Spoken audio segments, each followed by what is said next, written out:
16 décembre 2014, une journée noire pour le Pakistan. Ce matin-là, un groupe de talibans fait irruption dans une école militaire de la ville de Peshawar et ouvre le feu. Bilan du massacre, 149 personnes tuées, dont 133 écoliers. 3 jours de deuil national dans un pays en état de choc pour se recueillir à la mémoire des victimes de l'attaque terroriste la plus sanglante de l'histoire du pays.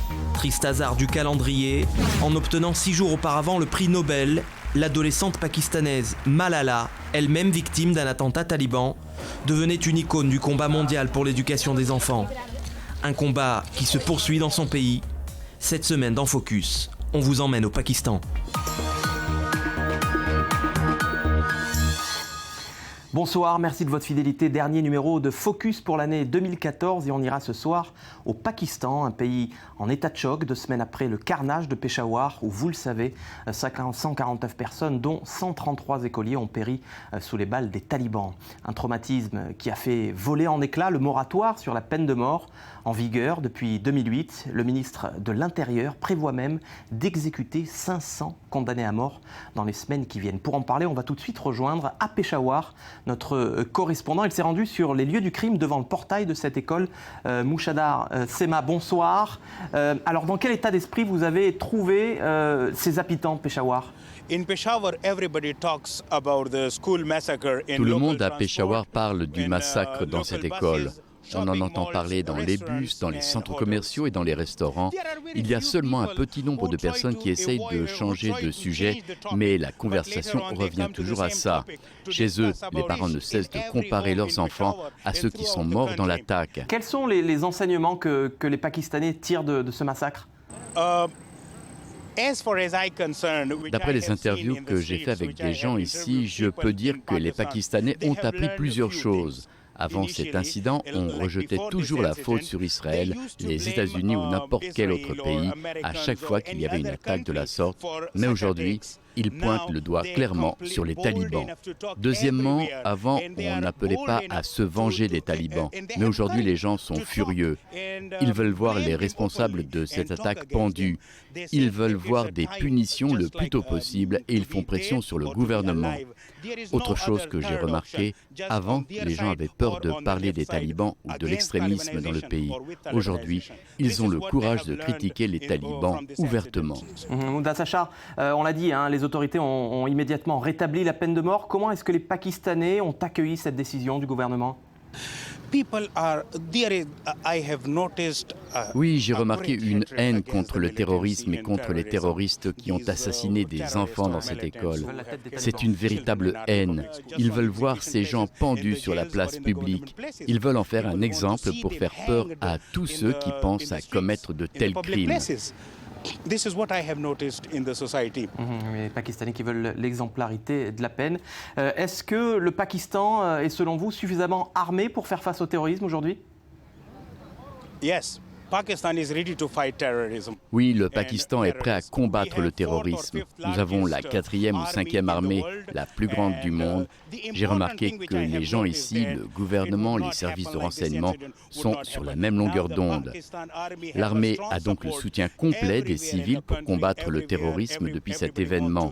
C'est ce massacre qui a fait que pour la première fois, tout le monde soutient l'armée ici et ça va sûrement rendre les choses plus faciles pour éradiquer ce phénomène terroriste du pays. Mudassar Shah, vous étiez pour nous devant cette école à Peshawar. Merci pour vos explications. Misha Rezvi est une journaliste multimédia pakistanaise. Elle vient d'être récompensée par un Emmy Award pour son travail de recherche dans le film Outlawed in Pakistan, un court-métrage qui dépeint le combat d'une adolescente pakistanaise violée à l'âge de 13 ans et rejetée dans son propre village. Pour son nouveau projet, Misha Rezvi a décidé de suivre le travail d'une équipe médicale après un attentat à Karachi. On va la retrouver. Misha Rezvi, le massacre de Peshawar vous a surpris en pleine préparation de votre nouveau film. Quel est votre sentiment sur ce drame ? Eh bien, c'est horrible, vous savez. Ça a commencé le matin. On a entendu parler de 3 enfants morts au début et puis le chiffre n'a cessé de grimper.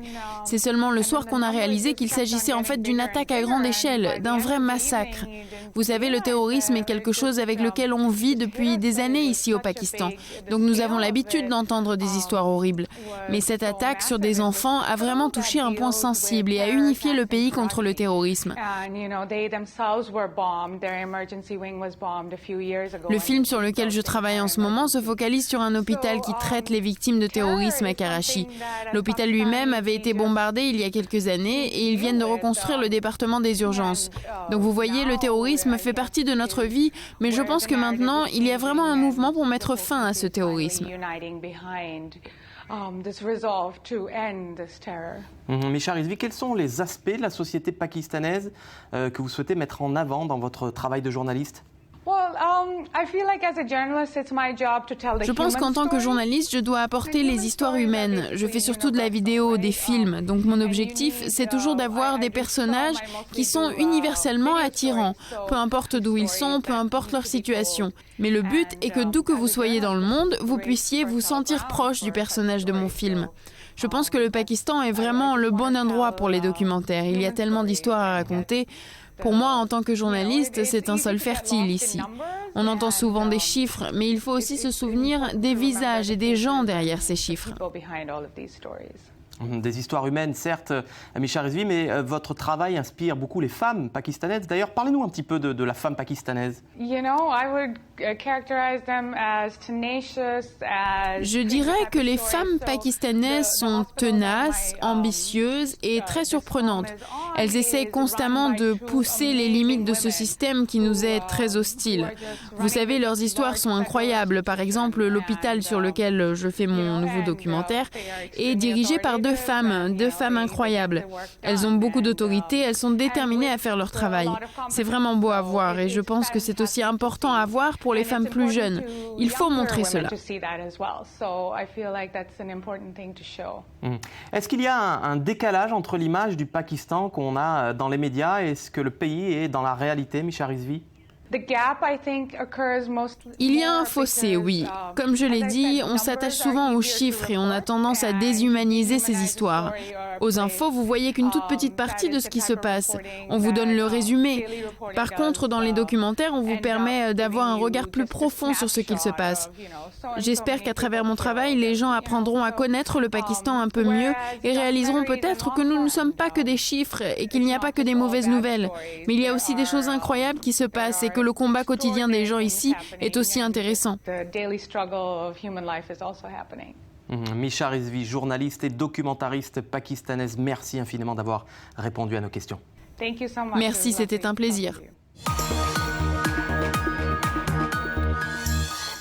Allez, les grands titres de l'actualité pakistanaise, c'est tout de suite en bref et en images. Le président pakistanais Mamnoon Hussain a rejeté les demandes de clémence de plus de 50 prisonniers condamnés à mort pour activités terroristes. 6 personnes ont déjà été exécutées depuis que le gouvernement a décidé de réinstaurer la peine de mort pour les terroristes suite à l'attaque dans l'école à Peshawar. Des centaines d'autres exécutions pourraient suivre dans les mois à venir. Asia Bibi, une chrétienne pakistanaise qui a été condamnée à mort en 2010, a déposé un dernier appel devant la Cour suprême du Pakistan. La femme de 50 ans et mère de 5 enfants avait été reconnue coupable d'avoir insulté le prophète Mahomet lors d'une dispute. Son cas est devenu une cause internationale, les autorités françaises lui ont même offert l'asile politique. La communauté chrétienne de Karachi au Pakistan a décidé d'atténuer ses célébrations de Noël la semaine dernière suite à l'attaque meurtrière qui a eu lieu dans une école de Peshawar le 16 décembre.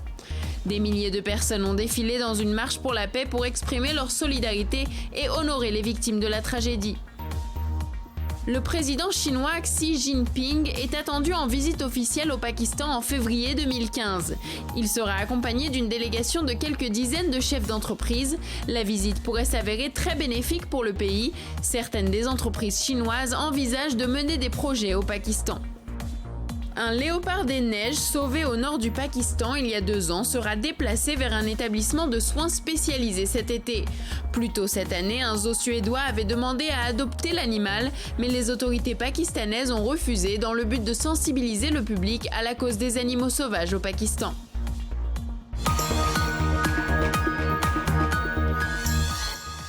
Au début du XXe siècle, la communauté juive du Pakistan comptait quelques 2500 membres, des immigrés irakiens pour la plupart.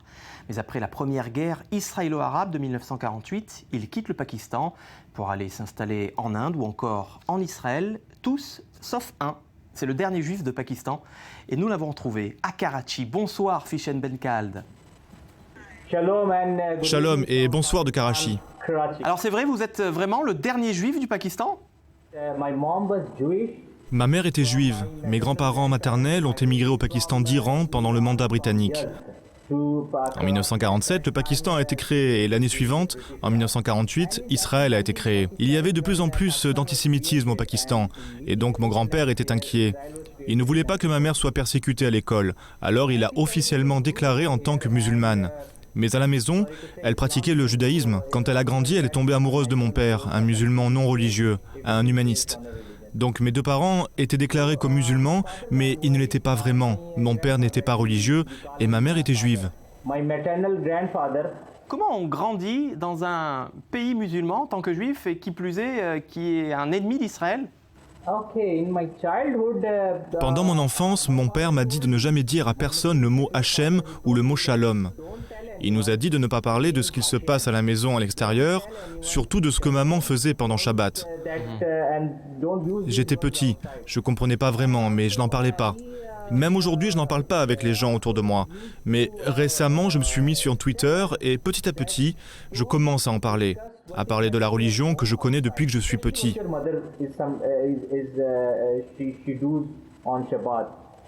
Est-ce que vous direz que vous rencontrez des difficultés en tant que juif ? Est-ce que vous êtes victime d'antisémitisme ? Quand j'entends les gens parler des juifs, sans savoir que j'en suis un, ou quand je les entends critiquer les juifs dans des manifestations, ils ne font pas la distinction entre israéliens et juifs. Il y a une expression populaire ici en ourdou, c'est la conspiration juive. Donc vous voyez, c'est la conspiration juive, mais pas israélienne.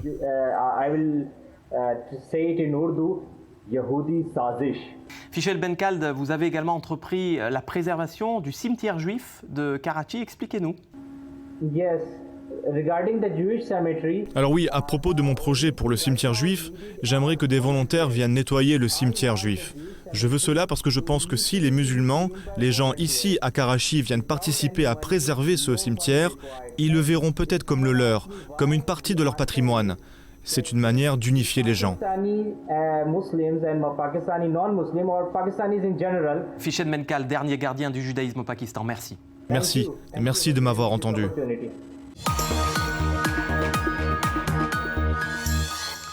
Allez, c'est l'heure de retrouver, comme chaque semaine, notre chroniqueuse aux yeux bleus, Danielle Ziri. Bonsoir, comment allez-vous ? Bonsoir Cyril, ça va et vous ? Alors ce soir, vous nous parlez d'une série américaine qui rend les Pakistanais absolument furieux. Pourquoi ? Exactement. Alors vous suivez peut-être comme moi la série Homeland, qui est d'ailleurs une adaptation américaine d'une série israélienne sortie il y a quelques années. Otage, on s'en souvient. Khatouphim, c'est ça.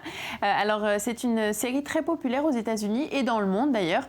Le personnage principal est une agent de la CIA, Carrie Mathison, qui tente de déjouer des plans terroristes. Bon, c'est bien plus compliqué que cela, vous imaginez bien, mais je ne vais pas rentrer dans tous les détails, surtout pour ceux qui n'ont pas encore vu la série.